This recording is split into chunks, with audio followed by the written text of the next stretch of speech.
श्री गणेशाय नमः। श्री सरस्वती नमः। श्री सुस्तानी परमेश्वरे नमः। ओम यम ब्रह्मा वरुणेन्द्र रुद्रमन्त स्तुन्वन्ति देवैः स्तवैर्वेदैः साङ्गपदक्रमोपनिषदै गायन्ति यं सामगाः ध्यानावस्थित गतेन मनसा पश्यन्ति यं योगिनो यस्य अनन्तं न विदुः सुरासुरगणा देवाय तस्मै नमः। श्रीमच्चन्दन चर्चितो जलो वपुः शुक्लाम्बरा मल्लिका मालालङ्कृत कुण्डला प्रवीण संयुक्ता बलिशोभिता सर्वज्ञान निदान पुस्तक धरा रुद्राक्ष माला करा वाग्देवी वदना भुजे वसुदेवै त्रैलोक्य माता चिरं मुखं करोति वाचालं पङ्गुलङ्घयेत् गिरिं यत्कृपातमं वन्दे परमानन्द माधवम्। नमो भगवते तस्मै व्यासाय मित्यतेजसे यस्य प्रसादात् वक्ष्यामि नारायण कथामिमां। नारायणं नमस्कृतं नरं चैव नरोत्तमं देवीं सरस्वतीं व्यासं ततो जयमुदीरयेत्। साष्टांग नमनं कृत्वा श्रीस्वस्तानि परमेश्वरीं कथां सुदोपमां देव्याः श्रीद्वा अभीष्ट फलं लभेत्। श्रीस्वस्तानि परमेश्वरी नमः। पंचम अध्याय। कुमारजी आज्ञा गर्नुहुन्छ है अगस्त्य मुनि दक्ष प्रजापतिले 33 कोटी कन्या 33 कोटी देवतालाई कन्यादान दिई सबैलाई ज्वाइँ तुलाई आनन्द लिइरहँदा भए। हे अगस्त्य मुनि सती देवीलाई श्री महादेवले विवाह गर्नुभएको कुरा भनिसके। अब के सुन्ने आज्ञा छ म भन्दछु भनी कुमारले अगस्त्य मुनि बिन्ती गर्दछन्। हे कुमार, त्रिपुरासुरले कसको तपस्या गर्यो सो सब मलाई आज्ञा गर्नुहोस्। तब कुमार भन्छन्, हे मुनिवर, अघि जब महात्मा भगवान विष्णुले हिरण्याक्षलाई मार्नुभयो तब सम्पूर्ण दानवहरू अति दुखी भई खेद गर्न लागे। तब मय नाम भएको दैत्यले मनमा बडो खेद गरी विचार गर्न लाग्यो। जस्तो कामदेव नहुँदा रति भइन् उस्तै त्यो दैत्यको राजा मय भयो। फेरि अरू दुई दैत्य तारकाक्ष र विद्युत प्रभ नाम गरेका आफ्ना साथीलाई समेत साथ लिई त्यो मयले ठूलो अघोरको तपस्या गर्न लाग्यो। ती 3 जना दैत्य पुष्माको कठ्याङ रुदो जाडोमा हिमालयमा गई बस्दथे। वैशाख जेठको चर्को घाममा पञ्चाग्नि तापी तपस्या गर्दथे। वर्षा कालमा खुला चौरमा बसी तपस्या गर्दथे। यस्तै तरहले तपस्या गर्दा गर्दा तिनीहरूले दिव्य 10,000 वर्ष बिताए। ती दैत्यको जिउमा केवल छाला र हाड मात्र बाँकी रह्यो। फेरि ठूलो सुखदेखि पनि च्युत भए। तैपनि सूर्य समान तेजस्वी देखिन लागे र तिनका तपस्यादेखि ब्रह्माजी खुसी भई 3 वटाका अगाडि भन्न लागे कि हे दैत्यमा श्रेष्ठ भएका दानववीर हो, तिमीहरूका तपस्यादेखि म बहुतै खुसी भए। अब तिमीहरूका मनमा जो इच्छा छ सो वर माग, म दिन्छु भनी ब्रह्माजीले भन्नुभएर तिनीहरूले ब्रह्माजीलाई साष्टाङ्ग दण्डवत प्रणाम गरी केवल घुँडाले मात्र भूमि स्पर्श गरी हात जोडी बिन्ती गरे कि हे ब्रह्माजी, हजुर यदि हामीदेखि प्रसन्न हुनुहुन्छ भने हामीलाई अवध्यत्व वरदान दिनुहोस्। बल पराक्रम पनि ठूलो होस्। फेरि विमान समान जो सुन्दर 3 वटा पुल बनाउने छु त्यसमा मनुष्यहरूको गति नहोस्। जस्तो रीतसँग हाम्रो मृत्यु नहोस्। हामी ठूला बलवान पराक्रमी हौ, यस्तै वर प्रदान गर्नुहोस्। यस्ता तरहले वरदान मागेको सुनि ब्रह्मा आज्ञा गर्नुहुन्छ कि हे दानव श्रेष्ठ, यस्तो अवध्यत्व वरदान म दिन सक्दिन। मृत्युको अवकाश राखी अर्को वरदान माग, म दिन्छु, त्यसमा अन्यथा नमान्नु। यस्ता तरको ब्रह्माजीबाट आज्ञा भएको वचन सुनि मय दैत्य फेरि भन्दछ कि हे प्रभु, अघि मैले बिन्ती गरे जति कुरा सबै होस्। मृत्युलाई ती मैले बनाएका पुल 3 वटा एक ठाउँ रहने छैनन्। जब पूर्ण 10,000 वर्ष पुग्ला तब ती 3 फुलको एक आधा निमेष भर मात्र मिलाउनुहोस्। त्यस आधा निमेष भित्रमा जो एक बारले ती 3 फुललाई नाश गरोस् त्यही वीर मलाई मार्नमा समर्थ होस्। यस्ता तरका त्यस मय नामको दानवका वचन सुनि तथास्तु भनी ब्रह्माजी सत्यलोकतर्फ जानुभयो। तब त्यस मय नामको दानवले पनि जगत नाश गर्नको निमित्त आदि कल्पमा 3 फुल रचना गर्दो भयो। ती 3 फुलमा पहिलो फुल चाहिँ फलामको बनायो, दोस्रो चाँदीको बनायो र तेस्रो सुनको बनायो। ती 3 फुल आकाशमा मानव सुमेर पर्वतका श्रृंगार जस्ता देखिन थाले। ती 3 फुल चन्द्रमाका किरण लाग्नाले अति शीतल भएका ठाउँ ठाउँमा आँखी छालहरू बनेका, घरका अटारीहरू पनि अति ऊँचा, आँगनहरूमा पनि सुन्दर सुन्दर शिलाहरूले छोपेका, ठाउँ ठाउँ सुवर्णले मरेका सुन्दर पुरद्वारहरू पनि तयार गराएका, मोती प्रवाल मणिहरू ठाउँ ठाउँमा राखिएका, बिजुलीको प्रकाश समान रत्नहरूको चारैतर्फ फैलिएका, चित्र विचित्र हीरा मोतीहरू जडेका, वायुका वेग लाग्नाले फरफर गराएका पताकाहरूले शोभित भएका घरका पङ्क्तिहरू पनि रत्न समूहका जडाउ भई शोभायमान भएका, मार्गहरू पनि सिंगारी अति राम्रा तयार गराइएका, घरहरूमा नाना किसिमका पताका ध्वजाहरूले गरी 3 विमानहरूको शोभायुक्त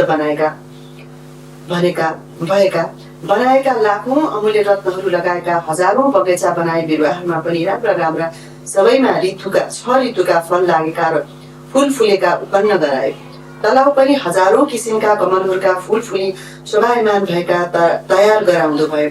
यस तरहले ती त्रिपुरका दैत्यहरूका घर मयूर आदि सुन्दर उत्तम लक्षणले संयुक्त भएको र पुरुषहरूका नङ लाग्नाले जसका पयोधर दुधका गोलाकार घेरामा अर्धचन्द्राकार घाउ लागेका कलश समान कुछ भएका बारुणी मदिराले लाल नयन भइरहेका लज्जाले ईषत् हास्य गर्ने जसको नेत्र लोलिएका छन्।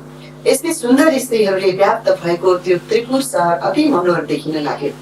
यसमा जो त्रिपुरमा लोहको पुर मयले बनाएको छ त्यो तारकाव्य नामको दैत्यलाई मयले दिदो भयो। फेरि अर्को जो चाँदीको पुर थियो सो विद्युत प्रभ नामको दैत्यलाई दियो, जो सुवर्णले बनेको अति उत्तम पुर थियो। सो राजा मयले आफूलाई भनिलियो। तब त्यो त्रिपुर दैत्यपतिका मन्त्रीवर्गहरूले शोभायमान भयो। त्यो दैत्यराज अनि अनेक तरहका सम्पूर्ण आफ्ना शत्रुहरूको सेनालाई जितिकन ब्राह्मण वर्ग नृत्य वर्गले सहित भई स्त्रीहरूलाई साथ लिई सुखपूर्वक रहँदा अनेक तरहका सुख पाउन लागे।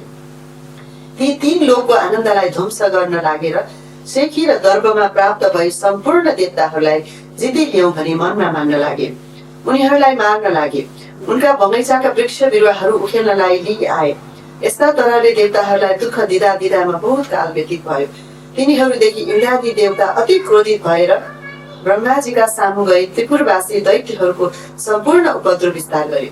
तब ब्रह्माजीले सब देवताहरूलाई शान्त गराई दैत्यालयम तत्सुशुभे तथैव प्रवृत्त केका विहगैर महर दुर्भिः तत्पुण्य खा भिन्न पयोधरा भिराकोण रक्तान्त विलोचनाभि सबृण मिसच्च पलेक्षणा भिर्यो सद भिराकीर्ण मतीव रेजे लौहम पुरम थतु महेश्वकार तत्तारकाख्याय ददौ महेश्वर। आज्ञा भयो कि हे देवतागण, त्रिपुरासुर दैत्यहरू बडा बलवान छन्। तिमीहरू तिनको नाश गर्न सक्दैनौ। तस्मात् नारायण आदि सकल देवता हामीहरू महादेवका शरणमा जाउँ। उनै महादेव हाम्रा गति छन्। उनै महादेव हामीहरूका शत्रु ती दैत्यहरूको नाश गर्न सक्छन्। यस्ता तरको ब्रह्माजीको आज्ञा सुनि हवस भनी ब्रह्मा, सूर्य, इन्द्र, वायु र अग्नि आदि सकलले ब्रह्माजीलाई साथ लिई कैलाश गएर महादेवलाई देखि अनेक तरसँग स्तुति गर्न लागे। हे त्रिलोकेश, हे पिनाकधारी, हे चन्द्रमौली, हे अति पराक्रमी, तिमीलाई कोटि कोटि नमस्कार। चन्द्रमाका प्रभावले प्रकाशमान भएका उत्तम जटाधारी हे चन्द्रेश्वर, हे त्रिलोक देव, हे पिनाकपाणी, तपाईलाई कोटि कोटि नमस्कार। अति तीक्ष्ण धार भएको वंशहरू धारण गर्ने, त्रिशूल लिने, नन्दीलाई वरदान दिने, जगतलाई शरण दिने देवताका पनि देवता, यस्ता तपाईलाई कोटि कोटि नमस्कार छ। सदा सर्वदा प्रसन्न भई वरदान दिने यज्ञको मालिक हिमालयमा बस्ने हे कैलाशवासी, यस्ता तिमीलाई कोटि कोटि नमस्कार छ। व्यक्तिहरूले ध्यान गरिएका सदा सर्वदा धर्ममा रहने दिशारूपी जो वस्त्र तिनै धारण गर्ने, भक्तलाई वरदान दिने, जगतका सम्पत्तिलाई तुच्छ मान्ने जगतका धाता विधाता, यस्ता तपाईलाई कोटि कोटि नमस्कार छ। पर भन्दा पनि झन् परमात्मा परमेश्वर, तिमीलाई कोटि कोटि नमस्कार छ। चन्द्र, सूर्य, इन्द्र, अग्नि, ब्रह्मादि देवताका पनि पालना र सृष्टि गर्ने, यस्ता तपाईलाई कोटि कोटि नमस्कार। सूक्ष्म भन्दा पनि अति सूक्ष्म स्वरूप, नित्य स्वरूप, काल स्वरूप धारण गर्ने, यस्ता तपाईलाई कोटि कोटि नमस्कार। पर भन्दा पनि परमात्मा रूप शंकरलाई सहस्रौं नमस्कार छ। सम्पूर्ण पृथ्वीलाई धारण गर्ने यज्ञ स्वरूप, यस्ता तपाईलाई नमस्कार। चन्द्र, सूर्य, वायु, अग्नि, जल, आकाश र इन्द्रलाई रचना गर्ने, यस्ता तपाईलाई कोटि कोटि नमस्कार। दक्षको यज्ञ नाश गर्ने, उषाको दाँत भाँच्ने, कामदेवलाई भस्म गर्ने, यस्ता तिमीलाई कोटि कोटि नमस्कार। हे पुरुषोत्तम, हे सौम्य, हे वपुष्मान, हे महादेव, सकल जगतको सृष्टि स्थिति सम्हार गर्ने, यस्ता तपाईलाई कोटि कोटि नमस्कार। यज्ञ उत्पन्न गर्ने, सुर असुरहरूलाई पनि उत्पन्न गर्ने, यज्ञहरूलाई उत्पत्ति गर्ने, हे नीलकण्ठ, हे श्रीखण्डी, तपाईलाई कोटि कोटि नमस्कार। सदा मसानमा निवास गर्ने, सर्वदा दैत्यको अङ्ग पनि नाश गर्ने, मोह छुटाउने, अज्ञानको ध्वंस गर्ने, यस्ता तपाईलाई कोटि कोटि नमस्कार। सदा मोक्ष रूप वरदान दिने, सदा सर्वदा निरन्तर अमृत स्वरूप गिरिन्द्र पुत्रीका भर्ता, कुमारका पिता, यस्ता तपाईलाई कोटि कोटि नमस्कार। फेरि दक्षको यज्ञ नाश गर्ने यस्ता तपाईँलाई कोटी कोटी नमस्कार। हे वरदाता, हे चण्डेश्वर, हे ईश्वर, हामीदेखि प्रसन्न हुनुहोस्, हजुरलाई कोटी कोटी नमस्कार। यस्ता तरहले देवताहरूले स्तुति गरेपछि देवताको स्तुतिदेखि प्रसन्न भई उनका मनको इच्छा जानी आज्ञा गर्नुभयो। हे देवता हो, जे वर माग्छौ माग, म सम्पूर्ण कुरा दिन्छु। लोकमा मैले नदिने कुरा केही छैन। महादेवको यस्तो आज्ञा भएपछि सम्पूर्ण देवताहरू विन्ती गर्दछन् कि हे प्रभु, ब्रह्माजीका वरदानले उत्पन्न भएका मया आदि नाम गरेका दैत्यहरूले हाम्रा उर्वशी आदि अप्सराहरूलाई पनि लुटी लगे। सम्पूर्ण उपवनहरूका उत्तम उत्तम बिरुवाहरू पनि लुटे, बगैँचाहरू नष्ट गराइदिए। अब देवताहरूलाई नाश गर भन्दै हामीलाई दुःख दिन्छन्। हे भगवान, ती दैत्यको नाश गर्नलाई ब्रह्मा पनि समर्थ छैनन्, विष्णु पनि समर्थ छैनन्। हे भगवान, जस्ता त रीतले देवताहरूको जय हुन्छ सो वरदान बक्सनुहोस्। यस्ता प्रकारले स्तुति गरेको देखि महादेव प्रसन्न भई देवताहरूलाई यस्तो वचन आज्ञा गर्नुभयो कि हे देवतागण हो, तपाईँहरूले 11 अंश धारण गरी रुद्र तेजोमय रूप भई दानवहरूलाई नष्ट गर्नुहोस्। यति महादेवबाट आज्ञा भएपछि देवताहरू फेरि विन्ती गर्छन्, हे भगवान, हामी हजुरका तेजको सहस्रोसको 1 अंश पनि धारण गर्न सक्दैनौँ। महेश्वर तेजलाई धारण गर्न त के हेर्नलाई पनि हाम्रो सामर्थ्य छैन। हे भगवान, हाम्रो उप प्रसन्न हुनुहोस्, हामीले केही गरे पनि दैत्यलाई जित्न सकेनौँ। हे भगवान, आफैले त्रिपुरासुरलाई मार्नुहोस्। तिनलाई ब्रह्माजीको वरदान प्राप्त भएको छ कि दिव्य 10,000 वर्ष बितेपछि 3 पुरको आधा निमेषसम्म भेट हुनेछ। त्यस आधा निमेष भित्रमा एक बाणले जो भस्म गर्छ त्यसैबाट तिमीहरूको मृत्यु होला, नत्र अन्यथा तिमीहरूको मरण हुने छैन। यस्तो वरदान पाएका दैत्यहरूको नाश गर्नमा हाम्रो सामर्थ्य छैन। हे प्रभु, हामी उप प्रसन्न हुनुहोस्, त्यस त्रिपुरासुरको नाश गरी बक्सनुहोस्। यस्ता प्रकारको स्तुति गर्ने खिन्न चित्त भएका देवताहरूलाई आश्वासन दिई महादेवबाट आज्ञा भयो, हे देवगण, यदि यस्तो दुर्भेद त्रिपुर छ भने ब्रह्मादि देवताको प्रिय निमित्त म एक बाणले ती 3 पुरलाई भस्म गरिदिउँला। रथमा बस्दा त्रिपुरासुरको नाश गरौँला। दानवादी वीरहरूले रक्षा गरेको त्रिपुरसँग लड्दा मेरो बललाई सम्हाल्न सक्ने हिमालय पर्वत समान मेरो निमित्त तपाईहरूले रथ गराउनुहोस्। यस्ता वचन सुनि सकल देवतागणहरू हवस पनि महादेवलाई नमस्कार गरी खुसी भएर मुनि श्रेष्ठ महादेवका निमित्त विश्वकर्माले सम्पूर्ण देवताले युक्त भएका सुवर्णमय रथ तयार गराए। त्यस रथको दक्षिण चक्र पाङ्गो सूर्य भयो, उत्तरतर्फको चक्र चन्द्रमा भयो। दक्षिण चक्रमा 12 सूर्य भूषण गराइयो। ऋतु पनि रथको दायाँ बायाँतिर राखिए। त्यो रथको गजुर आकाश बनाए। पाङ्ग्रो अड्याउन दण्ड मन्दराचलको बनाए।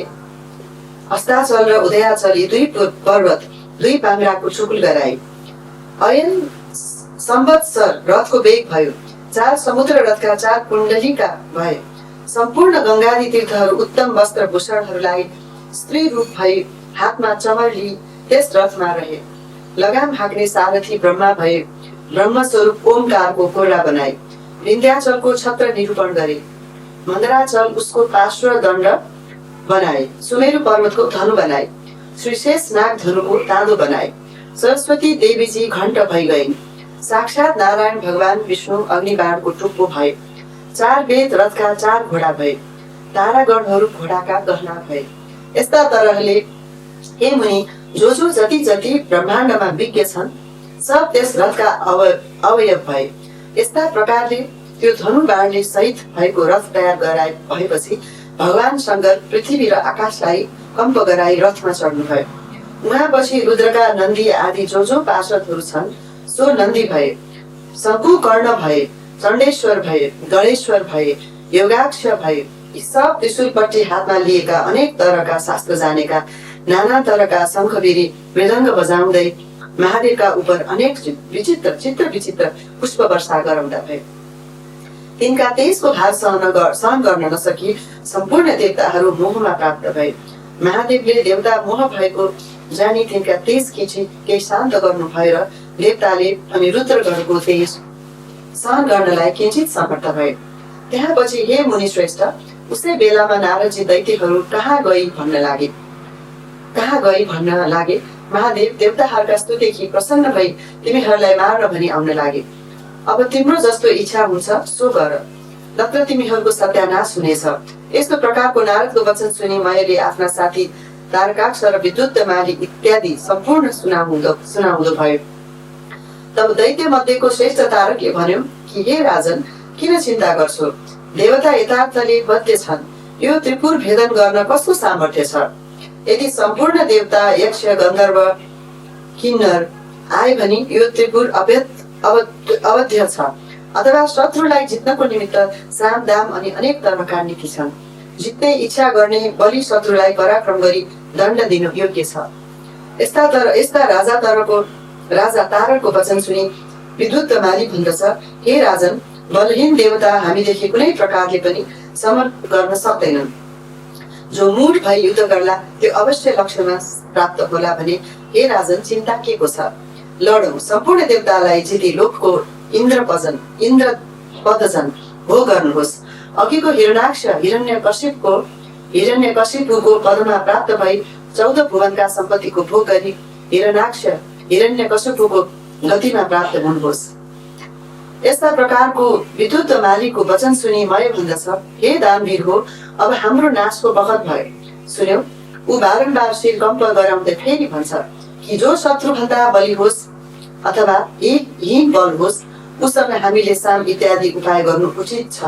जो सम्पूर्ण जगतका मालिक प्रभु ईश्वर महादेव हुन्, उनै देवता र हामीहरूका स्रष्टा हुन्।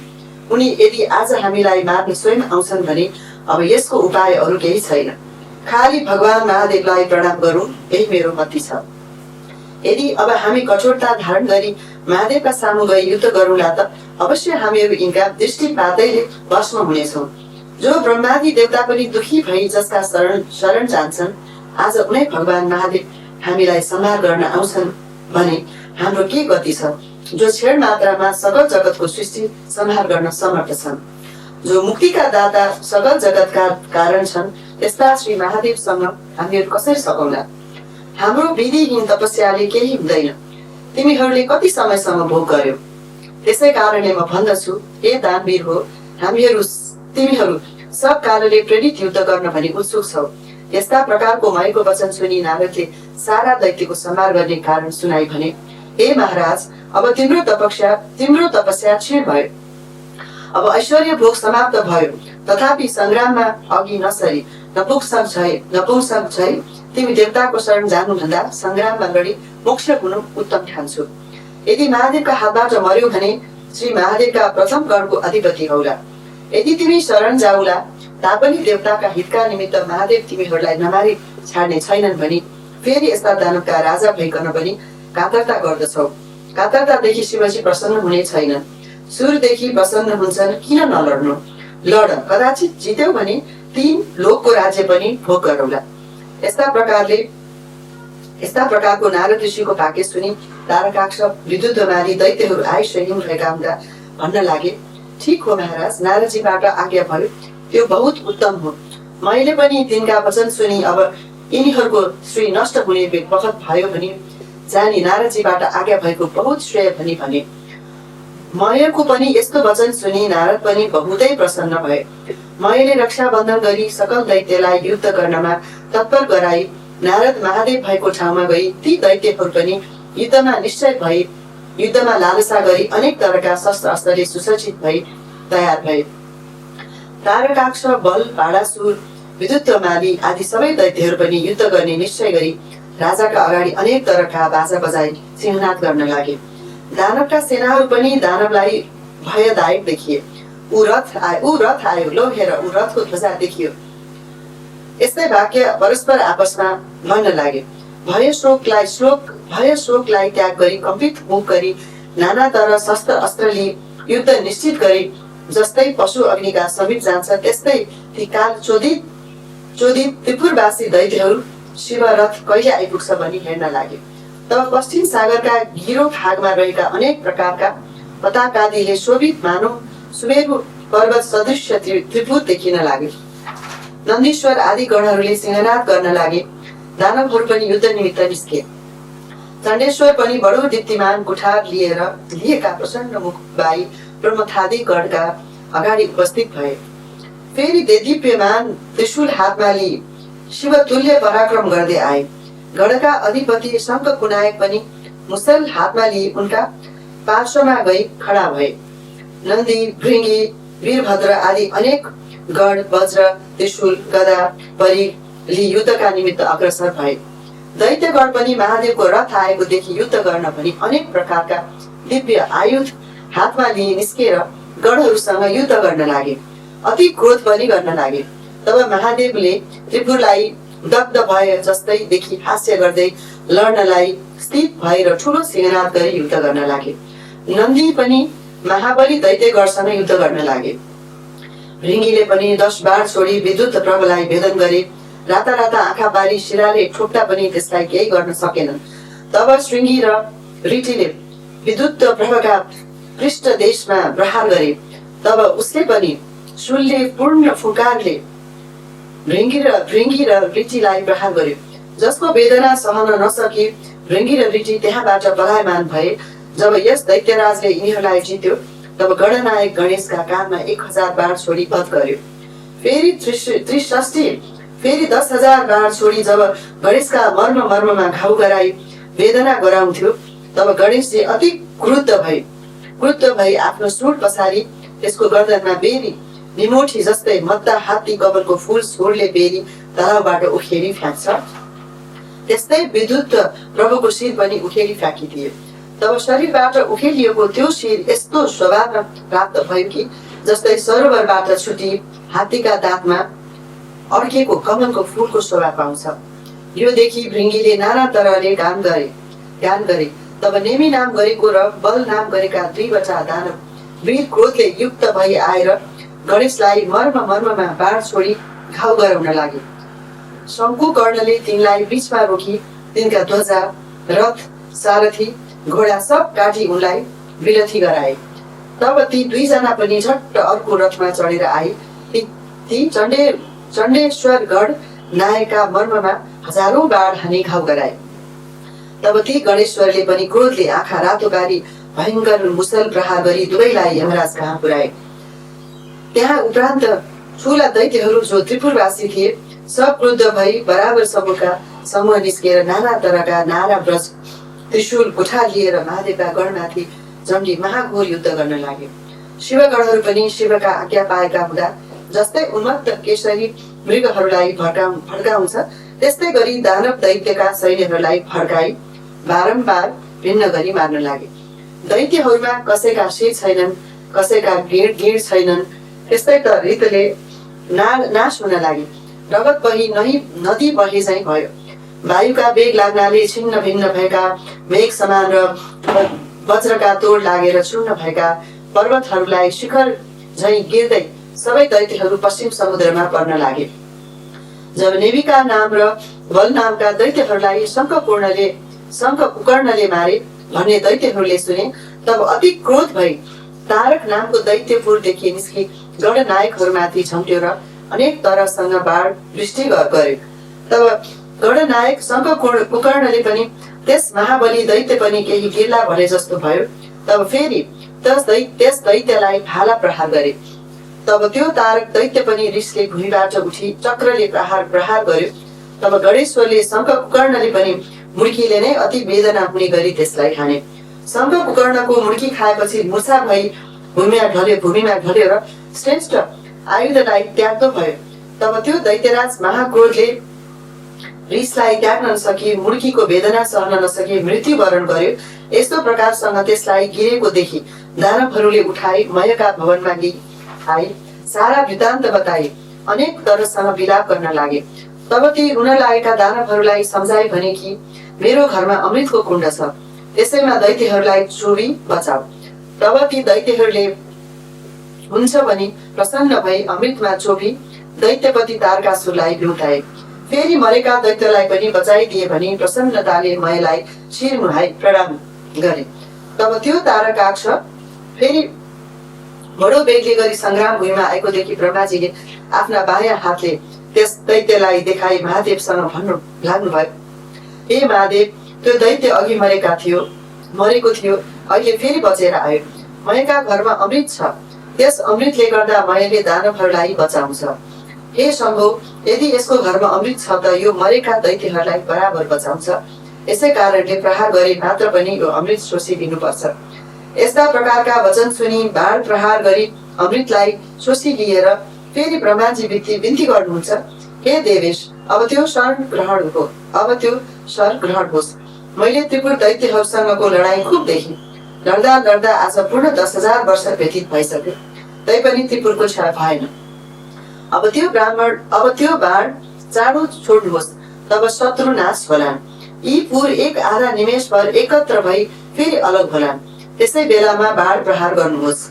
यी पुर जोडी अलग भएपछि फेरि बाण छोडे पनि केही हुने छैन। हे भगवान, यदि मेरो बिन्ती लाग्छ भने बाण प्रहार गर्नुहोस् र यो त्रिपुरको नाश गर्नुहोस्।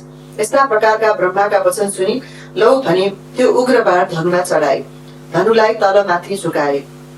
दिव्य 10,000 वर्ष पुगेका आधा निमेषका निमित्त त्रिपुर जोडिएको थियो। महादेवले आफ्ना योग बलले त्यस बखतमा सारा जगत निश्चल भइगयो। उहाँपछि जसका अग्रभागमा अग्नि सोम स्थित थिए, त्यो नारायण रूपी बाण प्रहार गर्दा भने त्यो बाणले जसै महादेवले प्रहार गरे, तब त्यस त्रिपुरका घरहरूमा चारैतर्फ दग्ध हुन लाग्यो। दिक्क दिक्क कष्ट कष्ट भन्ने शब्द उत्पत्ति भयो। तब महादेवले नन्दीलाई डाकी अराउनु भयो कि हे नन्दी, तिमी चाँडो गई अग्निलाई भन कि त्यो मय मेरो भक्त छ, त्यसलाई अग्निले दग्ध नगराउन्। महादेवको यस्तो आज्ञा सुनि आफ्ना तपोबलका योगहरूले वायुभूत भई बाण भन्दा पनि चाँडो गई नन्दीजी मयका पुरमा प्रवेश गरी मयका घरमा गए। त्यहाँ गई देखे कि मय नामको दानव शिवलिङ्ग अगाडि राखी शिवको ध्यान गरी बसिरहेको छ। तब नन्दी उसलाई आह्वान गरी तिमीलाई अग्निले जलाउने छैन भनेर मयले ती गणराजलाई पनि नमस्कार गरे। उसै बेला अग्नि पनि त्यहाँ आइपुगेर अग्निलाई नन्दीले महादेवको आज्ञा सुनाइदिए। तब अग्निले मयलाई भने कि अब यहाँबाट तिमी चाँडो पुर छोडी निस्क। मयले पनि हवस् भनी सुवर्णमय शिवलिङ्ग लिई पातालमा तत्काल गए। नन्दीले पनि फर्की सम्पूर्ण विस्तार महादेवसँग विन्ती गरेर त्यहाँपछि त्रिपुर भस्म हुन लाग्यो। त्यसको वेदी र गृह सब नष्ट भई अनेक दानवहरूले रोए कराएको शब्द सुनिन लाग्यो। वस्त्र खुस्केका स्त्रीहरूले पनि निस्की कराएको शब्द सुनिन लाग्यो। झ्याल विमान अटारीहरूमा रहेका पहिला र उचा स्तन भएका मतले विफल नेत्र भएका आफ्ना पतिहरूका प्रिय भएका स्त्रीहरू अग्निबाणले भयभीत भई घर घरमा यत्र तत्र दगुर्न लागेको देखिन थाल्यो। जस्तै पर्वतमा स्थित किन्नरहरू व्याकुल हुन्छन्, त्यस्तै कोही आफ्ना आफ्ना पतिलाई आकुल भई अङ्कमाल गर्न लागे, कोही भाग्न लागे। शेष दानव पनि आफ्ना आफ्ना स्त्रीहरूलाई बोकी त्रिपुरदेखि भाग्न लागे। शिव भक्तहरूले पनि सम्पूर्ण भूषणहरूले हिम देख्नमा पर्वताकार दैत्यहरू सागरमा खस्न लागेको देखिन लागे। जो स्त्रीगण आकुल भई समुद्रमा खसेथे, जो दानव गिरेथे, तिनलाई अनेक तरका जल जन्तुले भक्षण गर्न लागे। आफ्ना पतिलाई देखि आकुल भई विलाप गर्दै अग्निमा प्रवेश गरी डढी मरेका पनि देखिन लागे। रतिको अन्त्यमा खेदित भएका फेरि कामले गरी प्रियाका साथमा जाउँ भन्ने इच्छाले गर्ने भएका दानवहरू भार्याले सहित भई लडी धेरै भस्म भए। कोही समुद्रमा डुबी जल तन्तुको आहार भए, कोही त्यसै पिल्सी प्राणहीन भए। यस्ता प्रकारसँग त्यस विष्णु अनि अग्नि सोममय बाणले त्रिपुरको भस्म गराइदिएर त्यो सम्पूर्ण त्रिपुरलाई सागरमा डुबाई फेरि त्यो बाण शिवजीको हातमा प्राप्त भयो। यस्ता प्रकारले त्रिपुर डढेपछि ब्रह्मादि सब देवता आफ्ना आफ्ना अधिकारमा प्राप्त भई शिवजीलाई प्रणाम गरी स्तुति गर्न लागे। हे भगवान, यो जो रौद्र कर्म आज हजुरले गरिलिनु भयो, यस्तो अरू कसैले गर्न सक्दैन। आज हजुरले दैत्य मारी त्रिपुर भस्म गर्नुभयो। हे महादेव, हाम्रो आपत्ति हर्नुभयो। सर्वत्र सदा स्थिर रहने यस्ता तिमीलाई नमस्कार छ। ती महादेवको पनि देवताहरू उप आज्ञा भयो। हे देवता हो, तिमीहरूलाई सदा पुत्रवत पालन गर्नुपर्छ। आज शत्रु मर्नाले तिमीहरूको अभिलाषा पूर्ण भयो। अब तिमीहरू प्रसन्न भए आफ्ना आफ्ना आश्रममा जाऊ। यस्तो आज्ञा महादेवको भएपछि प्रणाम गरी सम्पूर्ण देवताहरू आफ्ना आफ्ना आश्रममा गए। देवताहरू गएपछि साथीहरूदेखि पूजित भए नन्दी, भृङ्गी, भूत, प्रेत सहित भई महादेव पनि कैलाश पाल्नुभयो। हे मुनि, यो कसैले वर्णन गर्न नसक्ने त्रिपुर दाह मैले वर्णन गरे। जो शिवभक्त मनुष्य प्रसन्न भई पवित्र भई यसको पाठ गर्ला, त्यो पापदेखि रहित भई अन्त्यमा देवता भई स्वर्गमा जन्म लिएर लता बसाने पति खेदितानां प्रियैरिवाता मभिगन्तु मकामाः सर्वे ततो दैत्यवृषाः सवार्या प्रतियमना स्त्री पुरो भवेतु। इति श्री स्कन्दपुराणे केदारखण्डे माघमाहात्म्ये कुमारगस्त्य संवादे श्री स्वस्तानी परमेश्वर्या व्रतकथायां त्रिपुरदहन वर्णनम नाम 5 अध्याय। उपनयतु मंगल वह सकल जगन मंगलालय श्रीमान दीनकर्ण निकिरण निबोधित नव नलिन दल निवेक्षणः श्रीकृष्ण काले वर्षतु पर्जन्यः पृथिवी सस्यशालिनी देशोऽयं शोकरहितो ब्राह्मणाः सन्तु निर्भयाः अपुत्राः पुत्रिणः सन्तु पुत्रिणः सन्तु पौत्रिणः निर्धनाः सदनाः सन्तु जीवन्तु शब्दां तत्तम् तत्रैव गंगा यमुना च तत्र गोदावरी सिन्धु सरस्वती च तीर्थानि सर्वाणि वसन्ति तत्र यत्र चिदोदार कथा प्रसंग या कुन्देन्दुसारहार धवला या शुभस्त्रावृता या वरदंड मंडितकरा या श्वेत पद्मासना या ब्रह्मा अच्युत शंकर प्रवृत्ति विदेवै सदा वंदिता सामावपातु सरस्वती भगवती निशेषजाड्या बहा कायेन वाचा मनसेन्द्रियैर्वा बुद्ध्यात्मना वा अनुश्रुतेः प्रकृति स्वभावात् करोमि एतत् सकलं परस्मै नारायणेति समर्पयेतत् अनन्य चेतसा भक्त्या श्रुतं यच्च कथामृतं समर्पयामि तत्सर्वं श्री स्वस्तानी परमेश्वरीम्।